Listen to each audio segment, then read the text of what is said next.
오늘은 요한일서 4장 18절 말씀을 중심으로 사랑 안에 두려움이 없고 라는 제목 하에 말씀을 나누고자 합니다. 요한 서신, 요한 복음과 또 요한 1, 2, 3서, 또 요한 계시록 전통적으로 모두 다 사도 요한에 의해서 기록됐다라고 그렇게 생각이 되어지는 서신입니다. 그런데 이 글들 안에서 정말 많이 강조되는 것이 있다면 바로 사랑입니다. 특히 요한일서 안에 사랑이라는 단어가 정말 많이 등장하고, 특별히 오늘 우리가 읽은 본문이 위치해 있는 요한일서 4장에 사랑에 관한 논의가 정말 많이 있습니다. 그리고 우리가 잘 알고 있는 구절, 하나님의 본질과 속성에 대해서 말씀하는 구절, 곧 하나님은 사랑이시다라는 구절이 요한일서 4장 안에 담겨 있는 것을 우리가 보게 됩니다. 한번 찾아보실까요? 조금 위로 올리셔서 4장 8절을 보십시오. 4장 8절을 보시면 사랑하지 아니하는 자는 하나님을 알지 못하나니 이는 하나님은 사랑이심이라, 이렇게 말씀하고 있고, 조금 내리셔서 16절을 보십시오.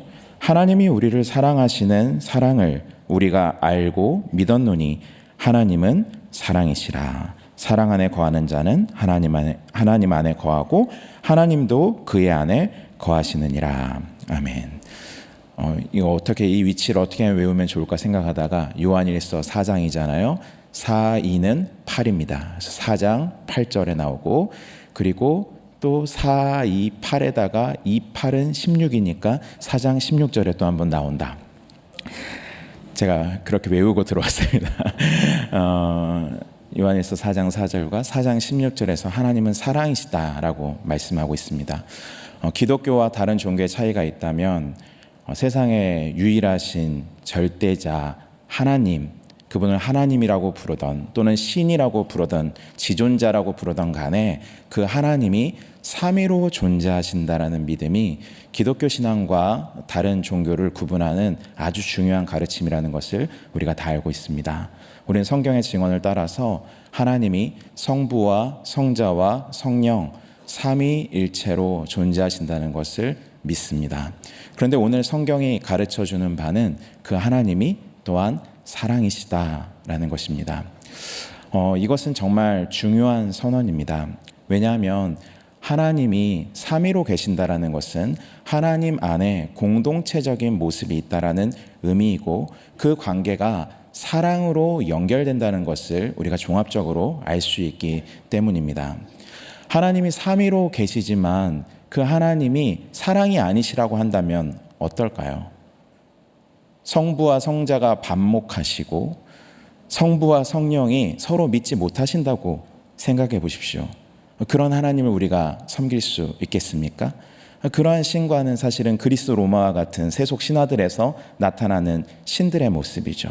그래서 신들이 끊임없이 다투고 미워하고 전투하고 그 뒤에 음모가 있고, 그래서 그것이 세상에 영향을 준다. 그러한 신관과 세계관이 있습니다. 그러나 성경이 분명히 가르치는 것은 하나님이 삼위로 계시면서 동시에 그 하나님이 사랑이시다. 결국 성부와 성자와 성령의 관계를 규정짓는 단 하나의 본질이 있다면 그것은 바로 사랑이다라는 것입니다. 그러므로 우리가 사랑에 대해서 늘 많이 얘기하고 사랑에 대해서 알고 싶어하고 또 사랑을 갈망하지만 그 사랑의 본질이 하나님으로부터 출발을 된다는 것을 기억하지 않으면 우리는 그 사랑의 깊이에 도달할 수 없습니다. 왜 그럴까요? 사랑에는 어려움이 있기 때문입니다. 우리가 사랑하고 싶고 또 사랑받고 싶은데 그것은 늘 관계 안에서 일어나는 일입니다.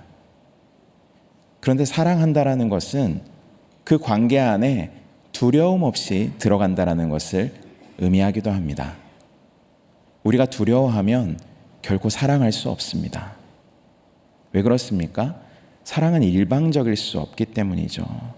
사랑 안에는 이미 내가 거절받고 상처받을 수 있다라는 그러한 두려움이 내포되어 있고, 그것을 뛰어넘는 것이 사랑의 실천입니다.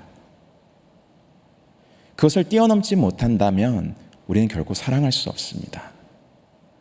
그런데 하나님은 삼위 안에서 온전한 사랑을 이루셨을 뿐만 아니라 그 사랑을 확장하시는 분입니다. 그것이 바로 창조를 통해서 나타났고, 특별히 하나님의 형상대로 지음받은 인간을 만드심으로써 드러났습니다. 하나님은 인간과 사랑을 나누기 원하셨고 또한 지금도 원하십니다. 그런데 그 사랑이 기계적인 사랑이 아닙니다. 마치 로봇처럼 그냥 입력해 놓은 프로그램대로 반응하는 그러한 사랑이 아닙니다. 인격적인 사랑입니다. 관계 안에 있는 사랑이고요. 줄 때 받을 것을 기대하는 사랑이기도 합니다. 우리가 나는 주기만 할 거야. 나는 안 받아도 상관없어. 그게 진짜 사랑일까요? 저는 그렇게 생각하지 않습니다. 우리가 분명히 사랑을 준다면 받을 것을 기대하기 때문에 주는 것입니다. 그것은 내가 난 꼭 이거에 대해서 보상을 받아야 되겠어. 그런 문제가 아니고요. 사랑을 통해서 타인과 다른 대상과 관계를 만들고 싶다는 것입니다. 그리고 그 안에서 교제하고 싶고 그 안에서 함께하고 싶다라는 마음이 있는 것이 바로 사랑입니다. 하나님이 인간을 만드셨을 때 바로 그러한 기대를 가지시고 의도를 가지시고 목적을 가지고 만드셨습니다. 사람과 사랑을 나누기 원하셨습니다. 근데 문제는 무엇입니까? 사람이 그 사랑에 온전하게 반응하지 못했다는 것이죠. 사람이 하나님을 사랑하지 않았습니다. 하나님은 사람은 사랑하셨지만 사람은 하나님 등에 비수를 꽂았습니다. 그것이 바로 타락입니다. 그래서 지금 우리가 믿는 사람이든 믿지 않는 사람이든 모두 다 사랑을 말하고 또 사랑을 갈구하지만 늘 우리 한켠에 두려움이 있습니다. 그 두려움을 뛰어넘어야만 온전한 사랑을 이룰 수 있는데 그 두려움을 좀처럼 뛰어넘기가 쉽지 않습니다. 거절당하는 것, 버림받는 것에 대한 두려움이 우리 가운데 있습니다. 그래서 사람들은 그 두려움을 어떤 식으로든 감추거나 또는 막아내고자 합니다. 그 방법은 무엇입니까? 자기의 성을 쌓는 것입니다.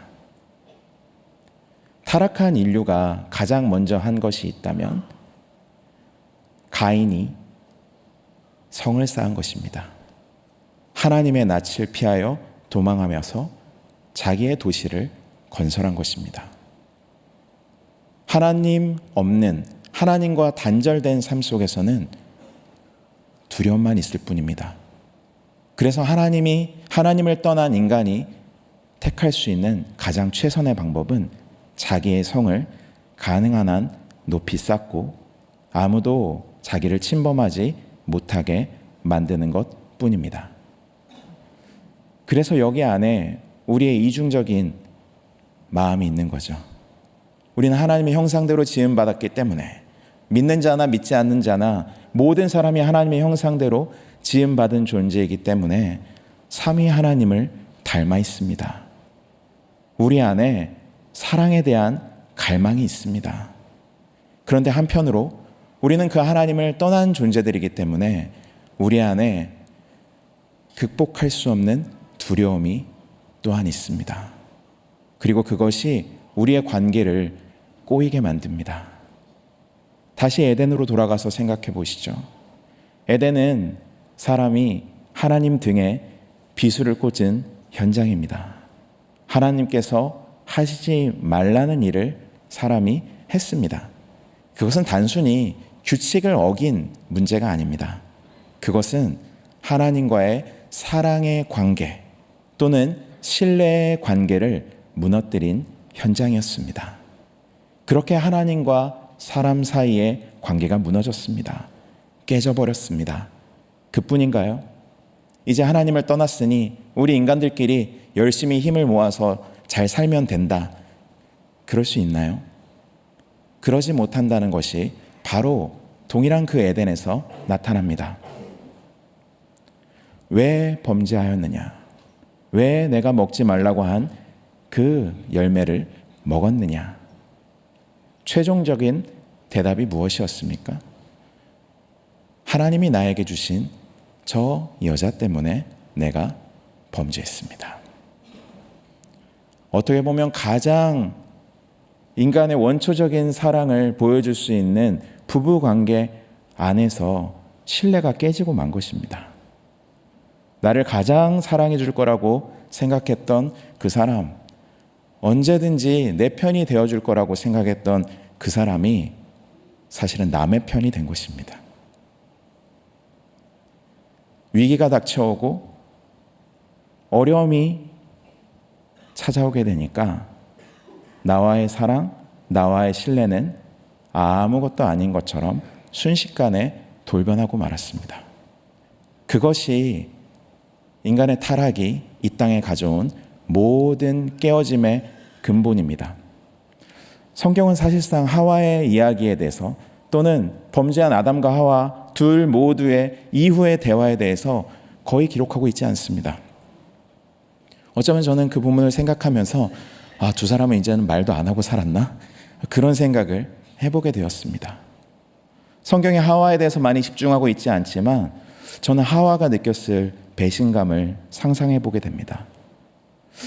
얼마나 미웠을까요? 어떻게 저렇게 말할 수 있지? 이런 생각하지 않았을까요? 그런데 그것은 단지 성경 속의 이야기의 한 자락일 뿐만 아니라 지금 우리가 살아가고 있는 이 세상에서 우리가 경험하고 우리가 맺고 있는 모든 관계 안에서 매일같이 일어나는 일이라는 것입니다. 우리는 사랑을 원하지만 서로를 불신합니다. 우리는 안정을 원하지만 사실은 굉장히 두려워하고 있습니다. 그래서 어떻게 하면 더 우리의 지위를 안전하게 할 것인가에 관심이 있습니다.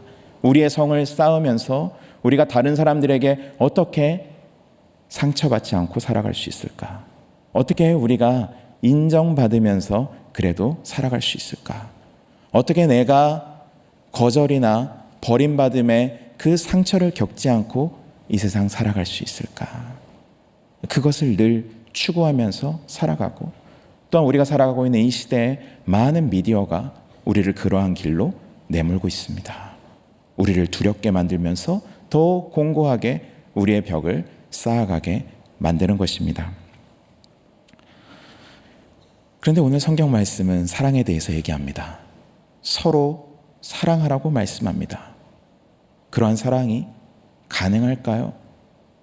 우리가 오늘 읽은 말씀에서 사랑 안에는 두려움이 없고 온전한 사랑이 두려움을 내쫓는다고 말씀하고 있습니다. 우리는 두려운데요. 사랑하기 두렵습니다. 과연 다시 사랑을 말하는 게 가능할까요? 사람에게 상처받고 실망하고 도무지 나는 더 이상 그러한 깊은 관계로 들어가고 싶지 않다고 이미 선언한 나에게 오늘 우리에게 주시는 이 하나님의 말씀은 과연 어떤 의미가 있는 것일까요?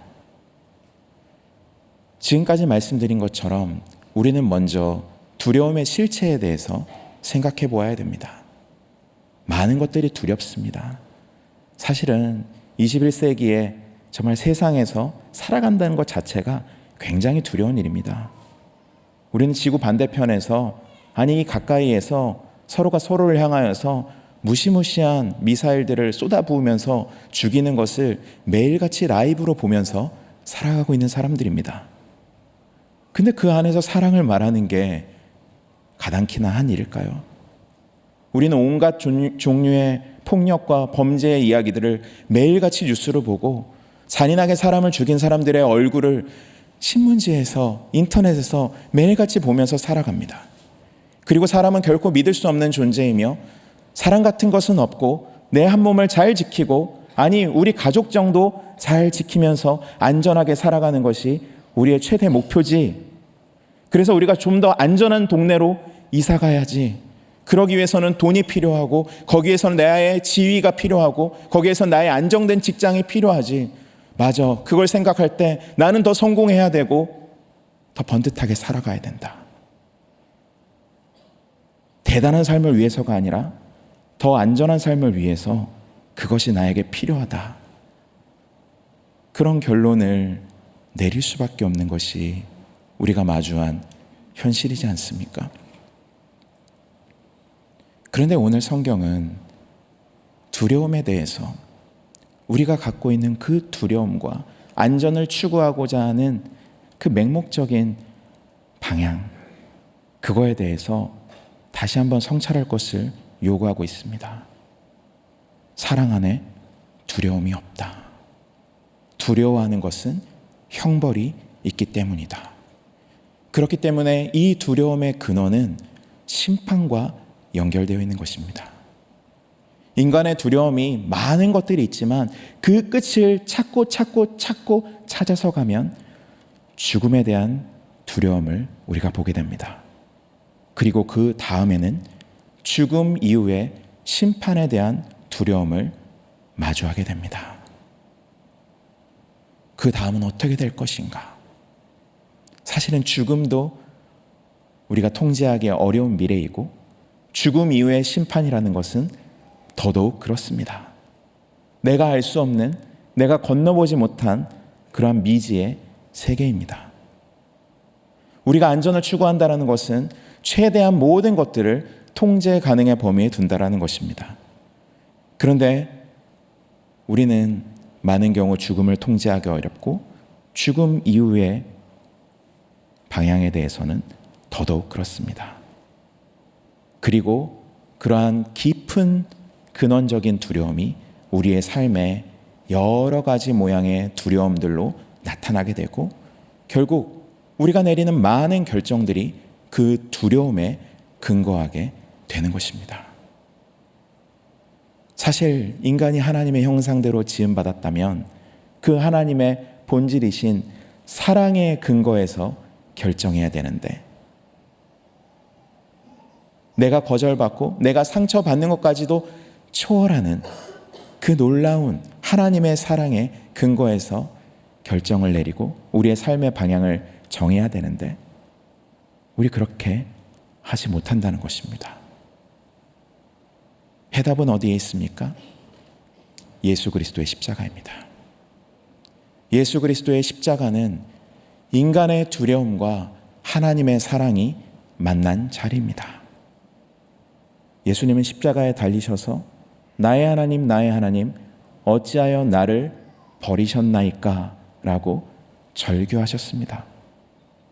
하나님과의 단절을 예수님이 친히 경험하셨습니다. 우리가 우리의 범죄로 인하여서 하나님과 단절됨으로써 느끼는 그 절망감과 그 깊은 두려움을 예수님께서 십자가에서 친히 경험하셨다고 성경은 말씀합니다. 그러나 십자가는 그 두려움을 뛰어넘는 하나님의 사랑의 자리였습니다. 그래서 오늘 성경은 이렇게 말씀합니다. 우리가 본문을 조금 올려서요. 4장 9절과 10절을 한번 읽어보겠습니다. 저희가 한 목소리로 4장 9절과 10절 읽겠습니다. 시작. 하나님의 사랑이 우리에게 이렇게 나타난 바 되었으니 하나님이 자기의 독생자를 세상에 보내심은 그로 말미암아 우리를 살리려 하심이라. 사랑은 여기 있으니 우리가 하나님을 사랑한 것이 아니요 하나님이 우리를 사랑하사 우리 죄를 속하기 위하여 화목제물로 그 아들을 보내셨습니다. 아멘. 사랑이 여기 있다고 말씀합니다. 그 사랑은 하나님의 사랑입니다. 삼위 하나님의 본질로서의 사랑입니다. 그런데 그 사랑이 창조 때에 나타났을 뿐만 아니라 다시 한번 예수 그리스도의 십자가 앞에서 나타났다고 오늘 성경은 증언하고 있습니다. 어떻게 하나님은 당신의 사랑을 보여주셨습니까? 10절의 중반절을 보니까요. 우리를 사랑하사 우리 죄를 속하기 위하여 화목제물로 그 아들을 보내셨습니다. 화목제물은 잘못한 사람이 드려야 되는 거지 않습니까? 내가 잘못했으니까 한번 화 좀 풀어주십시오. 좀 한번 봐주십시오 하면서 드려야 되는 것이 화목제물이지 않습니까? 그것이 구약에서 보여주는 제사이지 않습니까? 인간이 자기를 대신할 제물을 잡아서 하나님 앞에 용서를 구하는 것이 속죄의 제사이고 화해의 제사이지 않습니까? 그런데 성경은 증언합니다. 하나님이 우리를 위한 화목제물로서 예수님을, 그 사랑하시는 아들을 내어주셨다고 말입니다. 우리가 먼저 하나님을 사랑한 것이 아니라 하나님 등에 비수를 꽂은 인간이 하나님 앞에 빌면서 온갖 제물을 드리면서 화해를 청하여도 받아줄까 말까 한 그 상황에서 하나님이 먼저 화해의 손길을 내미셨다고 성경은 말씀하고 있습니다. 그것이 바로 예수 그리스도의 십자가입니다. 십자가에서 하나님의 사랑이 나타났고 그 십자가로 말미암아 인간의 근원적인 두려움, 심판에 대한 두려움, 죄에 따른 형벌의 두려움이 완전히 사라졌습니다. 하나님께서 큰 팔을 벌리셔서 우리를 받아주시겠다고 십자가에서 선언하셨습니다. 내가 아무런 대가도 원하지 않는다고, 내가 너를 위한 희생제물을 원하지 않는다고, 너가 너의 죄를 씻기 위해서 수많은 고행을 할 필요가 없다고, 죄값을 치르기 위해서 억만금을 가져올 필요가 없다고 주님은 말씀하십니다. 그것은 내가 준비하였다. 너의 죄값을 대신하기 위하여서 내 사랑하는 아들을 내가 대신 십자가에 달았다고 주님은 말씀하십니다. 그것이 이 땅 가운데 나타난 하나님의 사랑하심입니다.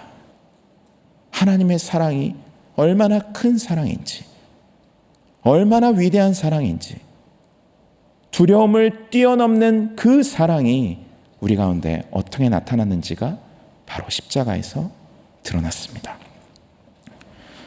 더 나아가서 주님은 이제 우리를 다시 사랑하는 존재로 부르십니다. 부활하신 예수께서 요한복음을 보면 제자들을 찾아가서 두려워하지 말라고 말씀하십니다. 그리고 내가 너희에게 평강을 주겠다고 약속하십니다. 그 평강이라는 것은 하나님과 우리 사이의 평강일 뿐더러 또한 우리가 하나님께 반역함으로 깨져 있는 사람과 사람 사이의 화평이기도 합니다. 그것을 다시 회복시키겠다고, 그것을 다시 하나님의 사랑으로 온전케 하겠다고 주님 우리에게 약속하시는 겁니다. 하나님과의 관계가 회복될 뿐만 아니라 사람과의 관계 또한 회복하게 하겠다고, 서로의 불신과 반목을 넘어서서 다시 화평케 하겠다고 주님은 우리에게 약속하실 뿐더러 바로 그러한 삶으로 우리를 초대하고 계신 줄 믿으시기 바랍니다. 그러니까 이제 우리가 서로 사랑하며 삽시다, 그래야 됩니다, 이렇게 설교가 끝나더라도 저는 아무 손색이 없다고 생각합니다. 사실은 요한도 11절에 이렇게 말씀하고 있습니다. 11절을 보니까요, 사랑하는 자들아, 하나님이 이같이 우리를 사랑하셨은즉 우리도 서로 사랑하는 것이 마땅하도다. 그러니까 우리 서로 사랑합시다, 아멘, 이렇게 끝나면 10분 일찍 끝나고 좋을 수 있을 것 같습니다. 그런데 오늘 본문을 통해서 제가 한 가지 좀 풀리지 않는 문제가 있었습니다. 그것은 바로 17절과 18절인데요. 제가 한번 읽어보겠습니다. 이로써 사랑이 우리에게 온전히 이루어진 것은 우리로 심판날에 담대함을 가지게 하려 함이니 주께서 그러하신 것 같이 우리도 이 세상에서 그러하니라. 사랑 안에 두려움이 없고 온전한 사랑이 두려움을 내쫓나니 두려움에는 형벌이 있음이라. 두려워하는 자는 사랑 안에서 온전히 이루지 못하였느니라. 아멘. 우리가 지금까지 살펴본 것처럼 하나님의 사랑은 우리에게 담대함을 주신다고 말씀합니다. 근데 그 담대함은 본질적으로 심판날에 우리가 가질 수 있는 담대함입니다.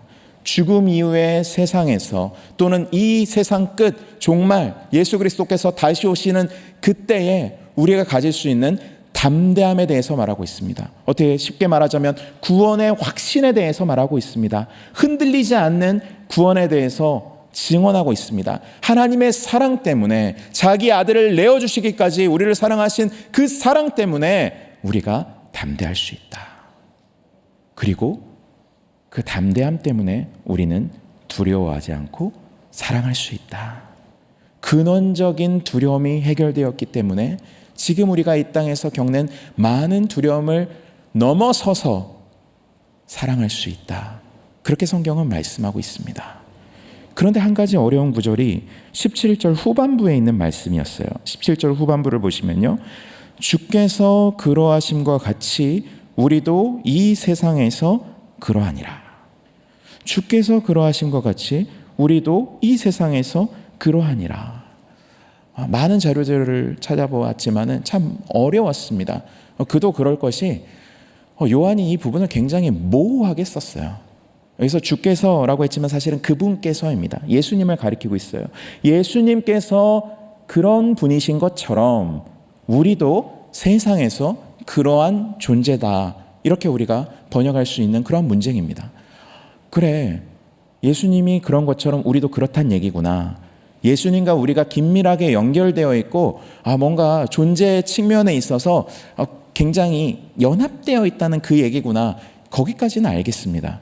그런데 어떠한 측면에서 그러시다는 것입니까? 예수님이 그러하신 분이라고 할 때 그 그러하신 게 도대체 무엇을 말하는 것일까요? 또한 우리가 이 세상에서 그러하다고 할 때 우리는 그러면 어떠한 존재입니까? 그래서 성경을 살펴보는 가운데 저는 우리도 이 세상에서 그러하다라는 말씀에 좀 더 집중하게 되었습니다. 이 세상에서 그러하다. 그냥 우리도 그러하니라 이렇게 해도 됐는데 이 세상에서 그러하다고 했어요. 그렇기 때문에 이 세상에 뭔가 단서가 있지 않을까 생각했습니다.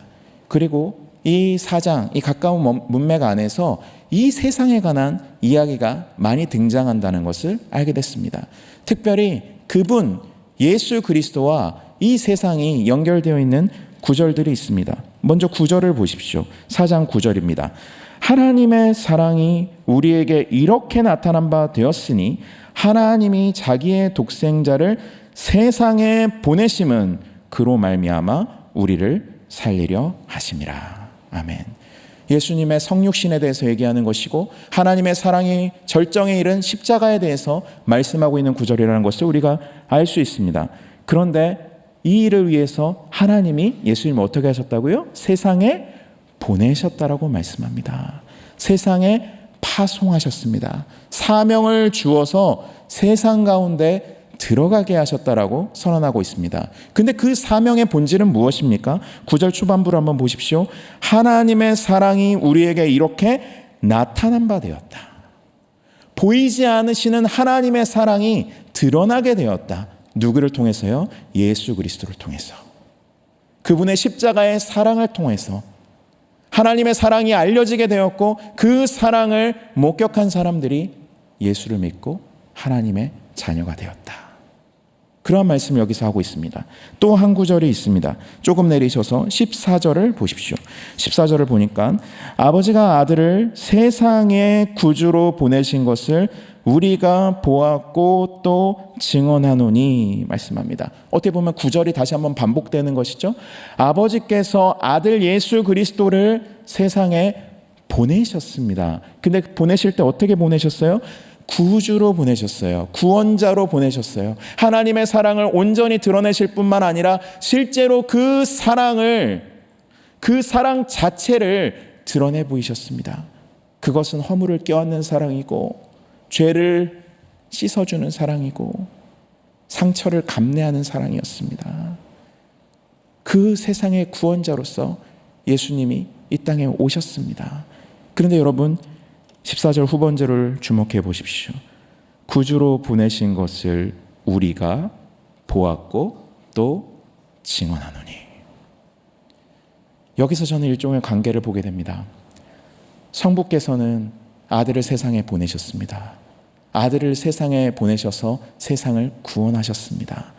근데 그것을 달리 말하자면 세상을 향한 하나님의 사랑, 그 형언할 수 없는 사랑을 보여주셨다. 그 사랑을 보여주시기 위해서, 드러나게 하기 위해서 예수님을 땅에 보내셨습니다. 그리고 그 사랑을 목격한 사람들, 곧 제자들, 사도들을 또한 세상에 보내셔서 하나님의 사랑, 예수 그리스도의 십자가에 나타난 그 사랑을 뭐하게 하셨다고요? 증언하게 하셨습니다. 예수님이 하나님의 사랑의 증언자로 이 땅에 오셨고 그 사랑을 온전히 나타내셨습니다. 그리고 그것을 목격한 제자들이 또한 그 사랑을 세상 가운데 증언합니다. 그러므로 17절에 주께서 그러하심과 같이 우리도 이 세상에서 그러하다는 말씀은 예수께서 하나님의 사랑의 증언자로서 이 땅에 오신 것처럼 우리 또한 그 하나님의 사랑의 증언자가 되었다는 것입니다. 그런데 여기 한 가지 문제가 있습니다. 제자들, 특별히 요한, 이 사람은 예수님과 함께 있었던 사람이에요. 십자가를 보고 부활을 목격한 사람입니다. 그 사랑을 지켜본 사람입니다. 그래서 요한일서 서두에 보면 우리가 그것을 만진 바 되었고 본 바 되었고 들은 바 되었다라고 말합니다. 하나님의 사랑의 직접 목격자입니다. 근데 문제는 무엇입니까? 사도 이후의 교회, 이 서신을 받는 교회뿐만 아니라 우리는 어떻습니까? 그것을 본 사람들은 아닙니다. 우리가 본 것을 증언하는 것은 어떻게 보면 쉽습니다. 그런데 우리는 보지 못한 것을 믿음으로 증언합니다. 우리가 보지 못하였음에도 하나님의 사랑, 예수 그리스도의 사랑을 증언하는 자로 세상 가운데 보냄받았습니다. 그럼 우리는 어떻게 증언할 수 있을까요? 제가 그걸 목격했으면 야 이거 진짜 내가 봤는데 그러면서 얘기할 수 있을 것 같아요. 그러면 세상이 교회의 말을 좀 더 들을 수 있지 않을까요? 근데 그런 목격이, 그 경험이 저에게 없잖아요. 우리에게 없지 않습니까? 어떻게 그럼에도 불구하고 여전히 교회는 세상 가운데서 하나님과 예수 그리스도의 사랑의 증언자가 될 수 있는 것입니까? 12절 말씀을 보십시오. 다 같이 한번 읽겠습니다. 시작. 어느 때나 하나님을 본 사람이 없을 때 만일 우리가 서로 사랑하면 하나님이 우리 안에 거하시고 그의 사랑이 우리 안에 온전히 이루어지느니라. 아멘. 하나님을 본 사람이 없지만 그 하나님이, 또 그 하나님의 본질인 사랑이 어떻게 드러난다고요? 우리가 서로 사랑할 때, 우리가 서로 사랑하면 그 하나님이 드러난다고 성경은 말씀하고 있습니다. 그러니까 우리가 서로 사랑하라는 것은 사명의 문제입니다. 취사 선택의 문제가 아닙니다. 교회가 이 땅에서 존재하는 존재 목적에 관한 이야기입니다. 우리가 서로 사랑하지 않는다면 사실은 그 교회는 사명을 다하는 교회라고 할 수 없습니다. 왜냐하면 교회는 세상 가운데 예수 그리스도 안에 나타난 하나님 아버지의 사랑을 증언하기 위해 보냄받았기 때문입니다. 문제는 여전히 두려움입니다. 우리는 그 사랑을 감당하기에 우리 앞에 놓여있는 두려움들이 너무나 많습니다. 아까 광고를 보신 것처럼 다음 주에 헤세드의 날이라는 행사를 교회에서 처음으로 갖게 되죠. 제가 윤진수 목사님이 그 행사 계획을 한 달 전인가 몇 달 전에 그 담임 목사님께 보고할 때 어쩌다가 옆에 있었습니다. 그래서 그 계획을 이렇게 말씀하시길래 저게 될까? 그런 생각을 했어요. 저게 될까? 성도님들이 싫어하시지 않을까? 본당에 오신다고? 괜찮을까? 저한테 뭐가 있는 것입니까? 두려움이 있는 거예요.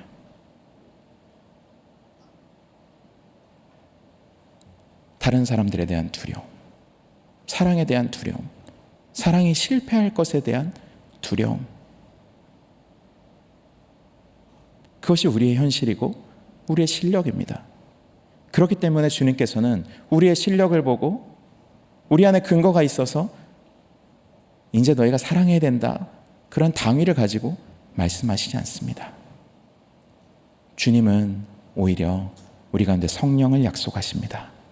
오늘 말씀을 보십시오. 13절 말씀입니다. 그의 성령을 우리에게 주심으로 우리가 그 안에 거하고 그가 우리 안에 거하시는 줄을 아느니라. 이것은 단지 성령이 우리 안에 계셔서 하나님 우리 안에 계셔, 그것도 맞는데요, 이 문맥을 생각해 보시면 성령이 우리 안에 계심으로써 하나님의 사랑이 우리 안에 있다라는 이야기입니다. 우리의 힘으로 사랑할 수 있는 것이 아니고요, 성령의 능력으로 하는 것이라고 말씀하고 있습니다. 그래서 우리가 잘 아는 요한복음 20장에서 예수님께서 제자들을 세상에 보내시면서 이렇게 말씀하시는 것입니다. 자막을 한번 띄워주시면 같이 한번 21절부터 23절까지 한 목소리로 읽겠습니다. 시작. 예수께서 또 이르시되 너희에게 평강이 있을지어다. 아버지께서 나를 보내신 것 같이 나도 너희를 보내노라. 이 말씀을 하시고 그들을 향하사 숨을 내쉬며 이르시되 성령을 받으라. 너희가 누구의 죄든지 사하면 사하여질 것이요 누구의 죄든지 그대로 두면 그대로 있으리라. 아멘. 세상은 두려움 가운데 있습니다. 그 두려움 속에서 어떻게든 안전을 추구하고 자기 성을 높이 쌓아 올리고 있습니다. 나만 살면 된다, 그것이 시대의 정신이 되어 있습니다. 그러나 그것이 교회의 정신이 되어서는 안 됩니다. 세상에서는 두려움이 사랑을 쫓아내고 있지만 교회는 사랑으로 두려움을 몰아내야 됩니다. 두려움이 우리 삶의 결정의 근거가 되어서는 안 됩니다. 정말 많은 것이 두렵습니다. 저도 이 설교를 이렇게 하고 있지만 너무 두려워요. 두려움이 저를 사로잡을 때가 너무나 많습니다. 그러나 우리가 두려움에 한번 발목 잡히면 사랑할 수 없게 됩니다. 사랑과 상관없는 사람이 됩니다.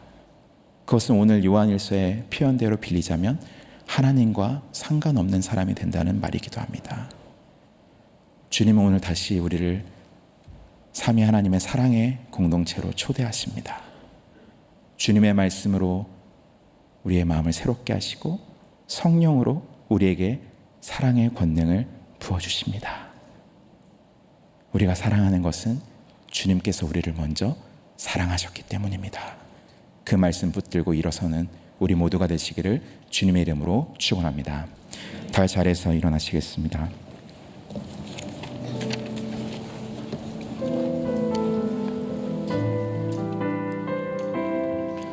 십자가를 참으신 어린 양 예수 찬양하겠습니다.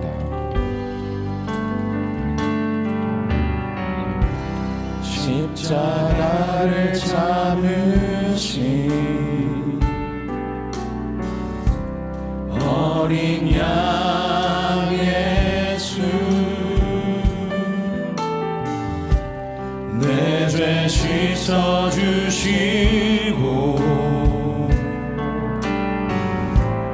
구속하셨네.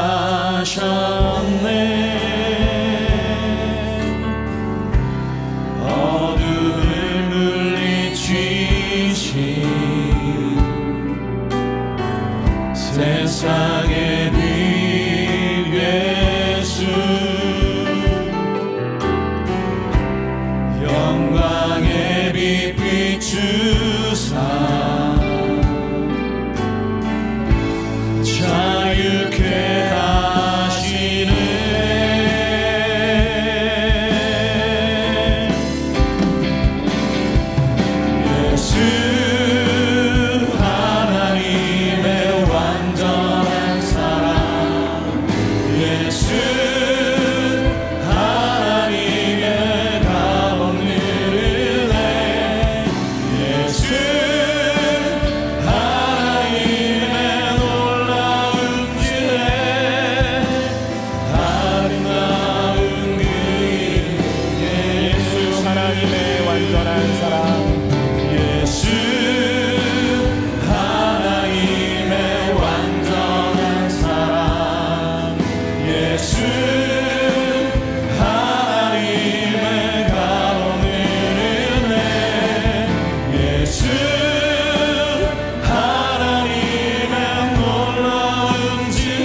기도하겠습니다.